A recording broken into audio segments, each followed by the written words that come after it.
Hello students, स्वागत है आप सभी का टेक्स्ट बुक सुपर कोचिंग के ऊपर। और मैं हूं किरण, आप लोगों की पॉलिटिकल साइंस की फैकल्टी। तो आप सभी को पता है जून के अंदर आपका एग्जाम होने वाला है, जिसकी टेंटेटिव डेट 21 जून से लेकर 30 जून के बीच में दी हुई है। तो अभी टाइम जो है वो कुछ ही टाइम बचता है, लगभग आपका 1.5 महीने के आसपास आपके पास में है। तो इन 1.5 महीने में आपको कौन से ऐसे टॉपिक है जिन पे आपको सोलली एक्सटेंसिवली फोकस करना चाहिए, जो आपको हेल्प कर सकते हैं 200 प्लस मार्क्स लाने के लिए।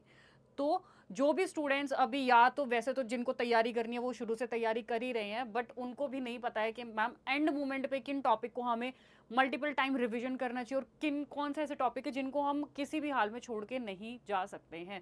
तो आज की वीडियो में मैं आप लोगों को वो टॉपिक बताने वाली हूँ जिनके ऊपर आपको एंड मोमेंट पे अभी 1.5 महीने के अंदर मेनली फोकस करना है, और जिनसे क्वेश्चन आने की उम्मीद हर बार होती है। और हर बार क्वेश्चन उम्मीद उम्मीद नहीं, हर बार क्वेश्चन आता भी है उन वाले टॉपिक से। तो मैं वो सारे के सारे टॉपिक्स आपको बताऊंगी। और जो स्टूडेंट्स प्रिपेयर कर रहे हैं उनको थोड़ा सा ये ध्यान देना है कि एंड टाइम पे अभी 1.5 महीने के अंदर अगर आप दोबारा तिबारा रिवीजन कर रहे हैं तो वो वाले टॉपिक्स का रिवीजन जरूर से करके जाएं। तो मैंने आपकी इस वीडियो के अंदर 10 यूनिट्स के अंदर आपका जैसे सिलेबस है, तो 10 की 10 यूनिट्स है।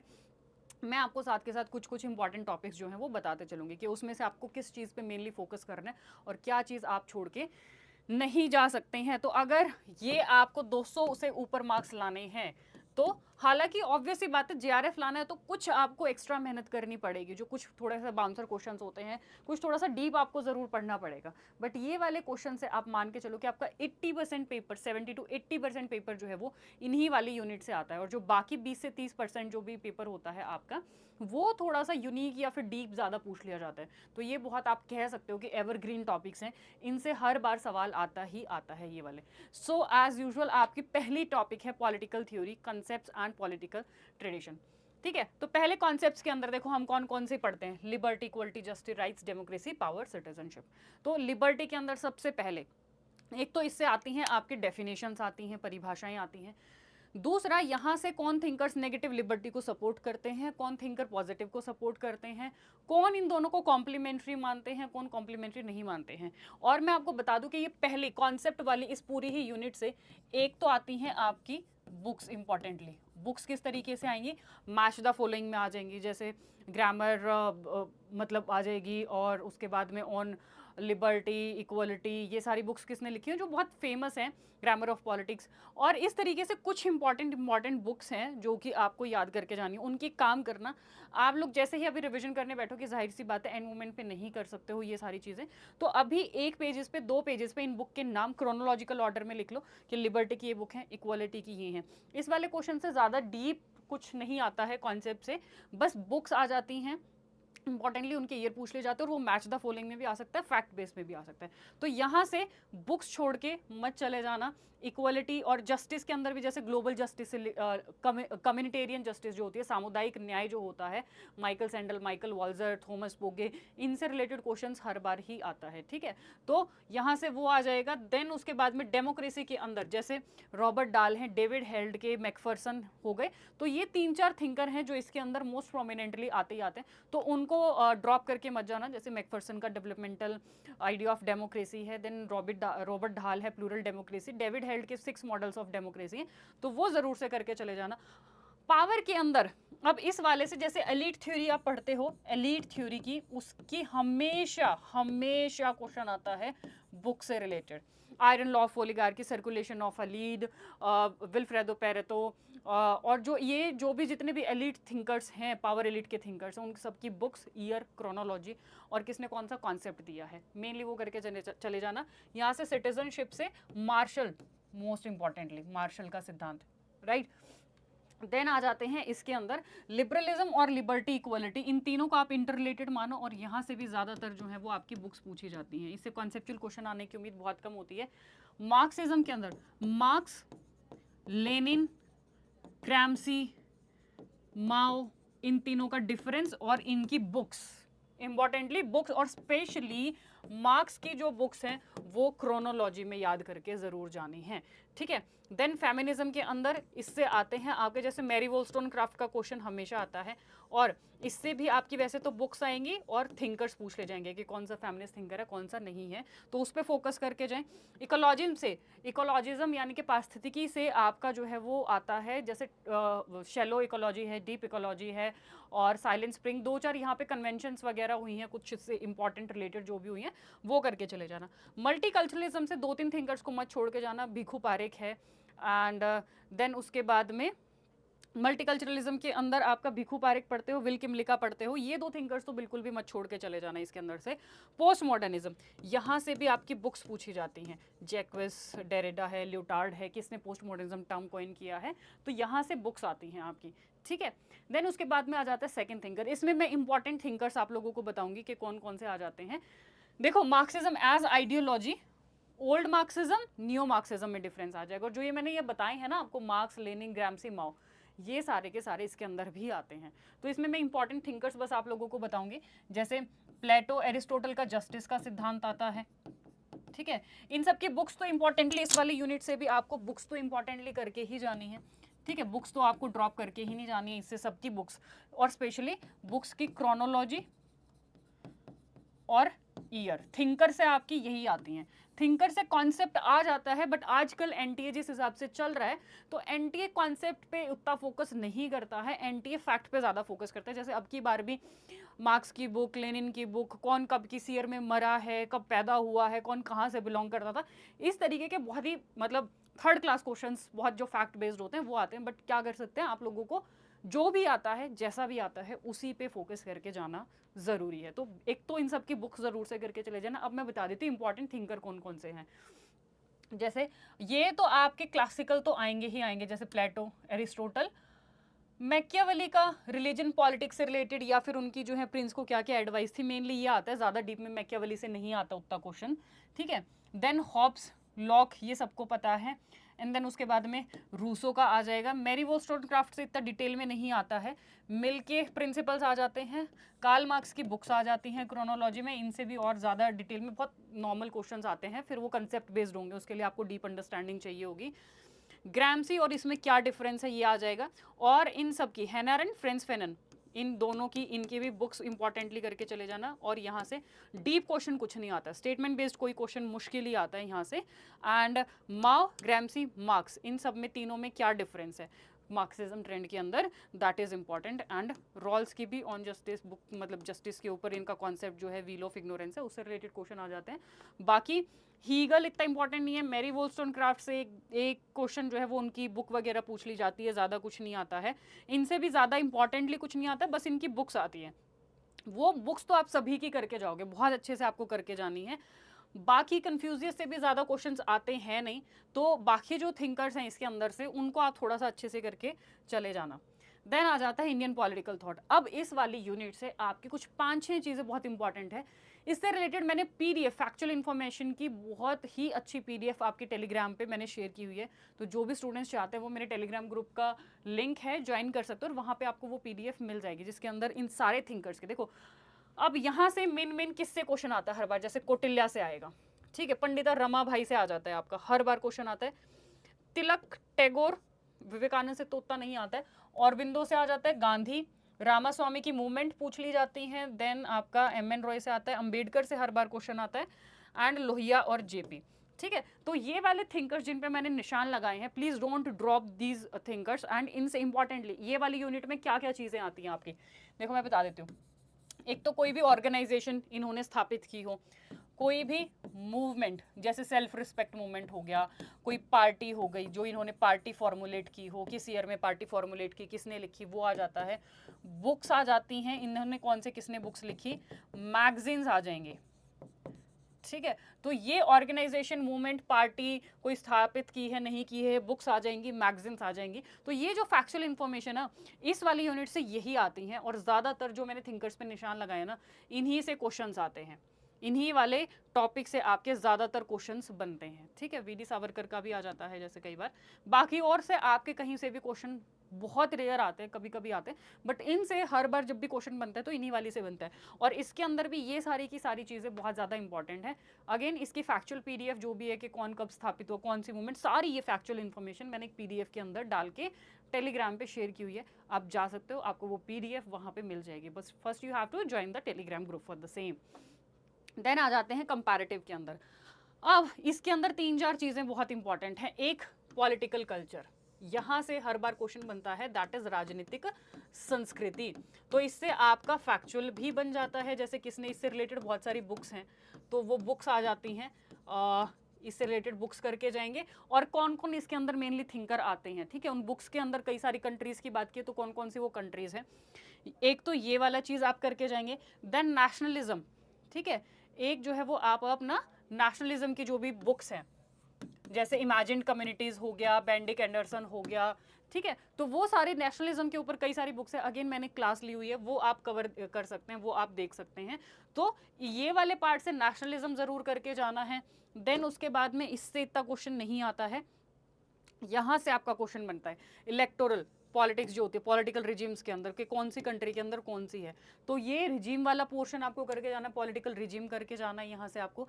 देन आ जाते हैं यहाँ पे सबसे इंपॉर्टेंट इसके अंदर ये तीनों चीज़ें लास्ट की, तीनों यूनिट मोस्ट इंपॉर्टेंट यूनिट हैं, मोस्ट इंपॉर्टेंट मैं बोलूँ आपको। डेवलपमेंट के अंदर से वॉलरस्टीन है, सामिर आमिन है, एंड गुंडर फ्रैंक है, देन वो और भी बहुत सारे इसके अंदर आ जाते हैं, सेमी पेरिफ्री, पेरिफ्री थ्योरीज जो भी हम पढ़ते हैं। तो ये तो आप जो है under development, dependency, modernisation, development, democracy, ये तो आप किसी भी हाल में बिल्कुल छोड़ के नहीं जाना है आप लोगों को। तो इससे रिलेटेड एक तो यहाँ से आपकी बुक्स ही आती हैं, मेनली यहाँ से आपकी बुक्स आती है, और किसने कौन सी बुक लिखी है, किसने कौन सी थ्योरी की बात की है, वो आ जाएगा। स्ट्रक्चर ऑफ पावर में यही पावर एलिट जो आप फर्स्ट यूनिट में पढ़ते हो, बेसिकली यहाँ पे भी वही आ जाएगा। देन ये वाली यूनिट द मोस्ट इंपॉर्टेंट, यहाँ से आपका पॉलिटिकल पार्टीज का क्लासिफिकेशन आता है, वर्गीकरण सरतोरी द्वारा आ गया, डुवर्गर द्वारा आ गया, ठीक है, तो यहाँ से आपका आता है क्लासिफिकेशन, वो आपने करके जाना है। देन इंटरेस्ट ग्रुप आ जाएगा, सोशल मूवमेंट थ्योरीज आ जाएंगी, सोशल मूवमेंट और न्यू सोशल मूवमेंट थ्योरी, और एक रेवोल्यूशन, क्रांति के बारे में अलग अलग विचारकों ने क्या क्या बातें की हुई हैं, ठीक है। इलेक्टोरल सिस्टम का classification, 1 party system, 2 party system, 3 party system, वो यहाँ से आ जाएगा, एंड इलेक्टोरल सिस्टम।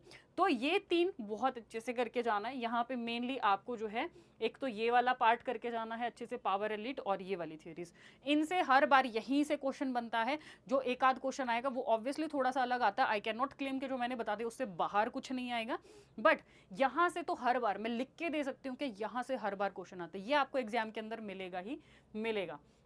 देन आ जाते हैं इंटरनेशनल रिलेशंस के ऊपर, आईआर के ऊपर।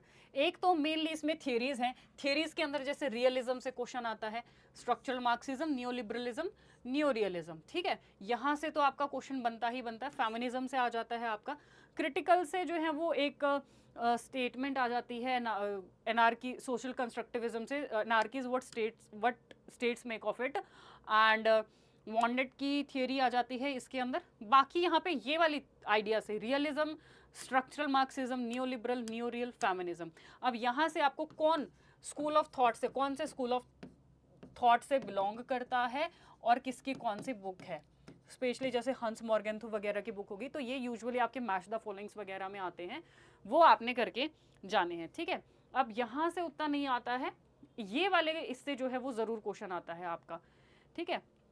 तो यहाँ से मेनली आपको जो ये भी जितनी भी वॉर ट्रीटीज हुई है ना, वॉर से रिलेटेड ट्रीटी वगैरह जितनी भी हुई हैं वो इंपॉर्टेंटली आती हैं, तो यहाँ से आपका उस पर हर बार क्वेश्चन बनता है, जैसे एनपीटी, सीटीबीटी, स्टार्ट, साल्ट, ये सारी जितनी भी वो हैं वो आपको करके जानी है। और मेनली उनको इंडिया के कॉन्टेक्स्ट में करके जाना है कि कौन किसने किस ट्रीटी पे इंडिया ने साइन किया हुआ है, किस ट्रीटी पे इंडिया ने साइन नहीं किया हुआ है, तो वो यहाँ से सारी की सारी वॉर ट्रीटी ज़रूर करके जाएंगे, एक क्वेश्चन ज़रूर बनता है यहाँ से।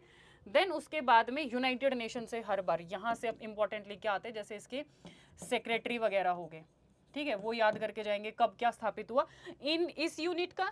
और ये जो ये वाला है और ये वाला, यहाँ से इससे रिलेटेड आपके आते हैं ईयर्स आते हैं, ईयर्स हो गए, हेडक्वार्टर्स हो गए, किसका कहाँ पे है, एंड उसके बाद में इस जो भी इसके सेक्रेटरी जनरल्स वगैरह होते हैं उनकी क्रोनोलॉजी करके जाएंगे। तो ये 3-4 चीज़ें इससे इससे और इससे इम्पॉर्टेंट है, ठीक है। तो जितने भी यूएन की परमानेंट बॉडीज़ हैं वो सारी सेक्रेटरी जनरल का क्रोनोलॉजी वो आ ही जाता है, अमूमन उससे क्वेश्चन आ जाता है। और जितनी भी ये स्थानीय ऑर्गेनाइजेशन जैसे ब्रेटन वुड्स है, WTO, GODU, ब्रिक्स, सार्क, ये कब स्थापित हुआ, कौन कौन इसके मेंबर हैं, एग्जैक्टली मेंबर्स, इसकी मेंबर कंट्रीज याद करके जानी है। हाँ, कौन सी अभी इसके अलावा एक इंपॉर्टेंट चीज़, रीसेंट इनसे रिलेटेड रीसेंट मीटिंग्स कहाँ पे हुई, कौन कौन उसके अंदर कुछ ऐसा अलग हुआ हो, कुछ उसका मोटो हुआ हो, मोटो वगैरह करके जाना है आपको, एम करके जाना है। तो यहाँ से बेसिकली आपको इन चीज़ों पे मेनली फोकस करना है, ठीक है। अब यहाँ पे टेररिज्म से अटैक, जो जो भी इंपॉर्टेंट टेररिस्ट अटैक हुए हैं वो करके जाएंगे आप। एनवायरमेंटल ट्रीटीज जितनी भी हुई हैं और किसके अंदर क्या आपका मेन मोटिव था, तो यहाँ से इंपॉर्टेंट टेररिस्ट अटैक यहाँ से आपको करके जाना है, ट्रीटी करके जाना है। माइग्रेशन एंड रिफ्यूजी से रिलेटेड जैसे यूएन के अंदर कन्वेंशंस हुई हैं बहुत सारी, ठीक है, वो कन्वेंशन करके चले जाना यहाँ से। दैट्स इट, यहाँ से इतना ही आता है। देन आ जाते हैं आपका फॉरेन पॉलिसी के ऊपर। इंडियन फॉरेन पॉलिसी में सबसे इंपॉर्टेंट आपके जैसे इन तीनों कंट्रीज़ के साथ में, चाइना स्पेशली, यूएसए और यूएसएसआर के साथ में जो भी आपके एग्रीमेंट्स हुए हैं, समझौते हुए हैं बड़े बड़े, वो सारे समझौते आप करके जाएंगे, ठीक है। इनका सबका ईयर वगैरह तो हम लास्ट यूनिट में कर ही लिया था।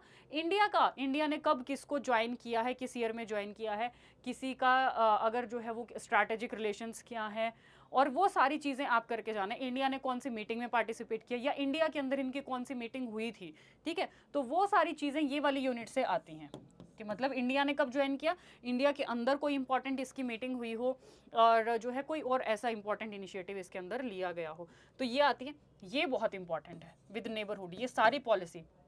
सार्क, गुजरात डॉक्ट्रिन कब स्थापित हुई, लुक ईस्ट एक्ट ईस्ट कब स्थापित हुई, किसने की, किसकी प्राइम मिनिस्टरशिप में हुई, लुक वेस्ट, और इनका मोटिव क्या है, पुरानी वाली रिजीम से या अब वाली रिजीम से। और स्पेशली ये ज़रूर करके जाना कि कौन सी वाली यूनिट, कौन से वाला इनिशिएटिव किसके प्राइम मिनिस्टरशिप के अंदर लिया गया था, मोस्ट इंपॉर्टेंटली वो बहुत ज़्यादा ज़रूरी है, ठीक है। देन उसके बाद में क्लाइमेट चेंज का मैंने बता ही दिया कि इंडिया किसका क्या मेंबर है, कौन सी ट्रीटीज़ हुई हैं इंपॉर्टेंटली, उसको आप पे करके जाना है। देन मैरीटाइम सिक्योरिटी, इंडिया ने किसी के साथ में कोई नेवल एक्सरसाइज की हो अभी रिसेंटली, ठीक है, तो वो आपको करके जानी है। और टेररिज्म के अंदर जैसे अभी टेररिज्म बहुत है, तो उसके ऊपर आपके बहुत सारे क्वेश्चंस आ सकते हैं, वो करके जाना। दूसरा जैसे नॉन अलाइनमेंट से हर बार क्वेश्चन आ जाता है, नॉन अलाइनमेंट से इंडिया की न्यूक्लियर पॉलिसी से हर बार क्वेश्चन आता है, तो ये जो वाली चीज़ें हैं ये ज़रूर से करके जाना, ठीक है। अब और फॉरेन कंट्रीज़ के साथ में जैसे पाकिस्तान है, नेपाल है, भूटान है, इनके साथ जो जो इंपॉर्टेंट ट्रीटीज़ हो, जैसे पाकिस्तान से रिलेटेड अब क्वेश्चन आ सकता है क्योंकि बहुत ज़्यादा न्यूज़ में, तो इसके जितने भी वॉर हुए हैं, जितने भी इंपॉर्टेंट अटैक्स वगैरह हुए हैं या कोई ट्रीटी हुई है, उन सब की क्रोनोलॉजी में उनको आपको याद करके जाना है, ठीक है। देन आ जाते हैं पॉलिटिकल इंस्टीट्यूशंस में। वैसे तो मैं क्या बोलूँ, ये वाली यूनिट तो मोस्ट इंपॉर्टेंट है, एनटीए की मैं बोल सकती हूँ कि फेवरेट यूनिट है ये, इससे बहुत ज़्यादा क्वेश्चन इससे बनते हैं। बट स्टिल एक तो यहाँ से जितने भी गवर्नमेंट ऑफ इंडिया एक्ट हैं, काउंसिल एक्ट हैं, ठीक है, चार्टर हैं, वो आप करके चले जाना। और यहाँ से आपके ज़्यादातर इस वाली यूनिट से आपके क्वेश्चंस बनते हैं क्रोनोलॉजी, क्रोनोलॉजी में अरेंज करना। अब क्रोनोलॉजी में मेनली यहाँ से क्या क्या आते हैं आपके, जैसे कुछ भी क्रोनोलॉजी में पूछ सकते, कुछ भी, फंडामेंटल राइट्स आ जाएंगे, डायरेक्टिव प्रिंसिपल्स के आर्टिकल आ जाएंगे, उनकी क्रोनोलॉजी पूछ ली जाएगी। और उसके बाद में आपके ड्यूटीज़ की भी क्रोनोलॉजी पूछ ली जाती है, आपके प्रेसिडेंट की, वाइस प्रेसिडेंट की, स्पीकर्स की, लोकसभा में जो है वो किसके पास कितनी सीट से कितनी कॉन्स्टिट्यूएंसीज हैं, राज्यसभा में किस स्टेट को कितनी ज़्यादा सीटें दी हुई हैं, क्रोनोलॉजी में पूछ लिया जाएगा। शेड्यूल ट्राइब के हिसाब से क्रोनोलॉजी में पूछ लिया जाएगा। अच्छा, यहाँ से पॉलिटिकल पार्टी से क्वेश्चन बन जाता है, किसको कब जो है कौन सी राजनीतिक पार्टी बनी है। देन सुप्रीम कोर्ट के जजेस, चीफ जस्टिस की क्रोनोलॉजी पूछ ली जाएगी। यहाँ से इस वाली यूनिट से कंसेप्चुअल क्वेश्चंस आजकल जो एनटीए पेपर दे रहा है वो बहुत है। तो जब भी आप पॉलिटिकल इंस्टीट्यूशंस पढ़ें इंडिया के अंदर, तो आप याद रखना कि इसमें क्रोनोलॉजी में आपको कालक्रम में पढ़ना है, अनुच्छेद याद करके जाने, इंपॉर्टेंट आर्टिकल्स जो जो भी हैं, और स्पेशली हर चीज़ जैसे president, vice president, prime minister, speaker, और उसके बाद में chief justice, governor, CAG, Lok Sabha में सीटें, राज्यसभा में सीटें, एसटी के हिसाब से सीटें, एससी के हिसाब से सीटें, ये सारी चीज़ें आपको कालक्रम में करके जानी है। I know this is very typical but you have to do it, क्योंकि यहाँ से आपके वही आते हैं। तो मैं इस वाली यूनिट से कुछ भी आपको बोलूँ कि भैया ये छोड़ के चले जाना, मत जाना। एक यहाँ से जैसे basic structure debate, Kesavananda Bharati case वगैरह से हर बार एक क्वेश्चन बनता है। इंपॉर्टेंट कमेटीज, कमीशंस जो भी हों वो याद करके जाना है। अब वो आपके आएंगे 8th यूनिट के अंदर भी, वो मैंने आपका करा भी रखा है ऑलरेडी, ठीक है। इलेक्टोरल रिफॉर्म्स, जैसे इलेक्टोरल रिफॉर्म से हर बार क्वेश्चन बन जाता है एक ना एक, एंड इनसे रिलेटेड तो आपको सारे आर्टिकल्स करके जाने हैं। आर्टिकल्स हो गए, टेन्योर हो गया, ठीक है, सिलेक्शन हो गया, कौन करता है कौन नहीं करता है, इम्पीचमेंट हो गया, इनका इम्पीचमेंट प्रोसेस हो गया, ये सारे जो है वो इससे रिलेटेड, और कौन सा एक्ट अगर कोई है तो इस वाले से तो वो सारी चीज़ें आपकी आती हैं ये वाली यूनिट से, तो उनको मत ड्रॉप करके जाना। देन आ जाता है यूनिट नंबर 8 के अंदर। इसके अंदर जो है वो एक तो आपकी जितनी भी ट्राइबल मूवमेंट्स हुई हैं, कास्ट मूवमेंट्स, एंटी दलित मूवमेंट जितनी भी हुई हैं, स्पेशली लैंग्वेज के बेसिस पे जितने भी स्टेट रीऑर्गेनाइजेशन हुए, जैसे अभी वाले पेपर में भी आपने देखा होगा स्टेट रीऑर्गेनाइजेशन एक्ट पूछा था, कौन सा स्टेट कब फॉर्मुलेट हुआ था, वो क्वेश्चन आपसे पूछा गया था। तो जब भी आप लैंग्वेज करोगे और ये वाली स्टेट रीऑर्गेनाइजेशन करोगे, ठीक है, ये यूनिट एक तो बहुत इंपॉर्टेंट है कि किस कौन से स्टेट के अंदर कौन सी डिमांड चल रही है, कौन सी डिमांड नहीं चल रही है, कोई उससे रिलेटेड इंपॉर्टेंट काउंसिल है, तो एक तो रीजनलाइजेशन ये करके चले जाना। देन इसके अंदर important organisations related to feminist movement, related to labour movement, वो सारी की सारी मैंने आपके यूट्यूब पे क्लासेस में कवर कराई है। There are total 15 classes that are available on YouTube. वहाँ पे जाके आपको 15 क्लासेस देख लोगे तो यहाँ से आपका हर क्वेश्चन कंप्लीट हो जाएगा। मैंने उसमें इंपॉर्टेंट कमेटीज, इनसे related important commission, articles, act important, then आपकी सारी मैंने जो है वो ट्राइबल मूवमेंट्स कवर कराई हुई हैं, anti caste movement, women movement, environmental movement, then उसके बाद में आपका स्टेट रीऑर्गेनाइजेशन से रिलेटेड जो भी मूवमेंट हुए हैं, स्टेट ऑटोनॉमी से रिलेटेड जो भी मूवमेंट्स हुए हैं वो सब कराई हुई हैं। कितनी नेशनल पार्टी किसका क्या सिंबल है, कब फॉर्मुलेट हुई है, स्टेट पार्टी कौन सी है, कब फॉर्मुलेट हुई है, इलेक्ट्रल रिफॉर्म कौन से हुए हैं, वो सब मैंने आपको उन 15 की 15 क्लासेस में कवर कराया। तो ये आपको, आप मेनली एक दिन बैठो, वो 15 की 15 क्लासेस उठाओ, ज़्यादा नहीं है, 40 मिनट्स 45 मिनट्स की एक क्लास है, आप उसको कर लोगे तो ये यूनिट आपकी पूरी वहाँ से कवर हो जाएगी। 5 ईयर प्लान्स भी कवर कराए हो, तो एक क्वेश्चन हमेशा 5 ईयर प्लान से बनता है यहाँ पे, इससे एक क्वेश्चन हमेशा आता है, और इसका कंटेंट कहीं नहीं मिलता, इसलिए बस आप वो 15 जो है वो टॉपिक्स, 15 वीडियोस देख लो यूट्यूब के ऊपर, ये आपका पूरा कवर हो जाएगा। इसके अंदर जो भी इंपॉर्टेंट है वो सब मैंने कवर कराया हुआ। देन आ जाते हैं 9th यूनिट के अंदर। इसमें आपकी मेनली आती हैं बुक्स, इससे और कुछ नहीं आता है। इस यूनिट से आपका थोड़ा कॉन्सेप्ट, अगर आपको बुक याद है तो कॉन्सेप्ट थोड़ा बहुत, जैसे रिग्स से क्वेश्चन आ जाता है, टेलर से आ जाता है, रिग से आ जाता है, मायो से आ जाता है, Riggs, Taylor, Mayo, Barnard, zone of difference and indifference, Mayo, Follett, ठीक है। तो ये कुछ थिंकर्स हैं, वेबर है, ड्वाइट वोल्डो, एल.डी. वाइट की बुक है, गुल्लिक एंड उर्विक हैं, एंड हेनरी फ्योल के 14 प्रिंसिपल्स हैं। तो ये कुछ इंपॉर्टेंट टॉपिक हैं, थिंकर्स हैं जो कि इससे आते हैं। Theory of leaders and motivation, most important, this is most important. Herzberg की थ्योरी है, अब्राहम मैस्लो की हायरार्की ऑफ नीड्स है। तो ये कुछ रिपीटेटिव टॉपिक्स हैं जहाँ से हर बार क्वेश्चन बनता ही बनता है आपका। तो प्लीज़ एक तो इस वाली को बिल्कुल मत छोड़ के जाना, और जो थिंकर्स मैंने आपको बताए हैं ना, अभी वर्बली भी कुछ बताए, जैसे फ्योल, गुल्लिक, उर्विक बताया है मैंने आपको, तो वो थिंकर ज़रूर करके जाना मेनली। और उनसे भी आप क्या करोगे, इन सब की बुक्स आपने इंपॉर्टेंटली, कॉन्सेप्ट तो करने ही करने जो भी मैंने बताया है, नॉट ऑल, बट जो बुक्स मैंने आपको बताई हैं, मतलब थिंकर बताए हैं, वो उनकी बुक्स, ये सारी चीज़ें करके चले जाना। और बाकी ये इतनी स्कोरिंग यूनिट है ना, मतलब इसको आपने अच्छे से कर लिया, फैक्ट अच्छे से कर लिया, तो बहुत स्कोरिंग यूनिट है, बहुत ईजी है। और देन उसके बाद में 10th यूनिट, अब यहाँ से है इंपॉर्टेंट, जो कि स्टूडेंट्स को नहीं समझ में आता है। एक तो यहाँ पे आपको एडमिनिस्ट्रेटिव रिफॉर्म्स आपके जो भी हुए हों वो पहले भी आपका कवर हुआ है। एक राइट टू इन्फॉर्मेशन से हर बार क्वेश्चन आता है, लोकपाल, लोकायुक्त, मतलब ये तो आप मान के चलो institutional mechanism for good governance, mechanism सारे आपको करके जाने हैं, ठीक है। तो ये बहुत इंपॉर्टेंट है, यहाँ से ये वाला नहीं छोड़ना है। Panchayati Raj institution, the most favourite one, इससे रिलेटेड आर्टिकल्स, इससे रिलेटेड जो दोनों अमेंडमेंट है, 73rd 74th, और उससे रिलेटेड भी आपका जो है 73rd 74th में कौन से वॉलेंटरी प्रोविजंस हैं, कौन से कंपल्सरी प्रोविजंस हैं, वो सब इंपॉर्टेंटली आपको करके जाना है। देन यहाँ से आपका नीति आयोग, ठीक है, नीति आयोग मत करके चले जाना, मतलब सॉरी करके जाना, छोड़ के नहीं जाना है। देन 3-4 चीज़ें देखो इंपॉर्टेंट है बस यहाँ से, कौन कौन सी, जैसे हम स्कीम्स को लेके बहुत कंफ्यूज होते हैं ना, तो देखो अगर आप ध्यान से देखोगे ना, यहाँ पे there are just 3-4 topics. Housing schemes अभी तक कितनी हुई होंगी, किसका कितना टारगेट है, वो आप लिख लो एक बार नोट्स पे, and you are sorted. Health से रिलेटेड जो भी स्कीम्स है, जो टारगेट है उसका, किसको कितना अलॉट किया गया है वो। देन उसके बाद में फूड सिक्योरिटी एक्ट, ठीक है, या फिर फूड से रिलेटेड कोई भी जो आपका पब्लिक डिस्ट्रीब्यूटिव सिस्टम होता है वो आपने करके जाना है। मनरेगा कब शुरू हुई, कितने दिन के, इसके जो भी प्रोविजंस हैं, ठीक है। और दूसरा एक राइट टू एजुकेशन, इससे रिलेटेड अमेंडमेंट क्या प्रोविजंस हैं। तो एक तो ये वाला, यहाँ से नीति आयोग, ई गवर्नेंस की कुछ मेजर मेजर पॉलिसीज करके चले जाना, पंचायती राज मत छोड़ के जाना बिल्कुल भी। और एक ये वाला पार्ट जो है, ये कहीं से भी आपने छोड़ के नहीं जाना है। तो ये सारे के सारे इसमें इंपॉर्टेंट पार्ट हैं। बाकी से भी जो है वो क्वेश्चन आता है, बट अगर आप लार्जली फोकस करोगे कि मेनली कहाँ से क्वेश्चन बनता है, तो मेनली इन्हीं पार्ट से, इस वाले पोर्शन में इन्हीं वाले पार्ट से क्वेश्चन आता है। ज़्यादातर इस वाली यूनिट से 6 से 7 क्वेश्चन जो है वो आपके बनते हैं, ठीक है। ज़्यादा वेटेज आपका दिया जाता है यूनिट नंबर 7 को, ये वाले को। इसमें जो जून का एग्जाम कैंसिल हुआ था उसमें 35 क्वेश्चन ये वाली यूनिट से थे। Could you imagine, 35 questions, 30 to 35, ठीक है, 30 से 35 क्वेश्चन जो थे इसी वाली यूनिट से थे। तो इसलिए मैंने बोला कि ये तो सारी की सारी इंपॉर्टेंट है, इसको आप छोड़ के नहीं जा सकते हो। एंड अगेन आप लोगों को जिसको भी जो है वो लगता है कि ये इतनी इंपॉर्टेंट, जैसे मैंने इसमें से बहुत सारे टॉपिक्स यूट्यूब पे कवर कराए हैं, बहुत सारे टॉपिक्स की पीडीएफ टेलीग्राम पे शेयर की हुई, तो आप मेरा टेलीग्राम चैनल जो है वो ज्वाइन कर सकते हैं। एंड ये मेरी फ्री यूट्यूब क्लासेस की टाइमिंग है, जहाँ पे अभी हम प्रीवियस ईयर क्वेश्चंस प्रैक्टिस कर रहे हैं। 6 बजे we meet on YouTube Tuesday Thursday Saturday को, एंड 6 बजे फिर हम वेडनेसडे फ्राइडे को मिलते हैं ऐप के ऊपर मास्टर क्लास में। तो जो भी स्टूडेंट्स प्रिपरेशन करना चाहते हैं और इतनी इंपॉर्टेंट क्लासेस की पीडीएफ लेना चाहते हैं, so they can join my Telegram group. वहाँ पे आपको इनकी इंपॉर्टेंट क्लासेस की पीडीएफ जो भी मैंने कवर कराई है मिल जाएगी।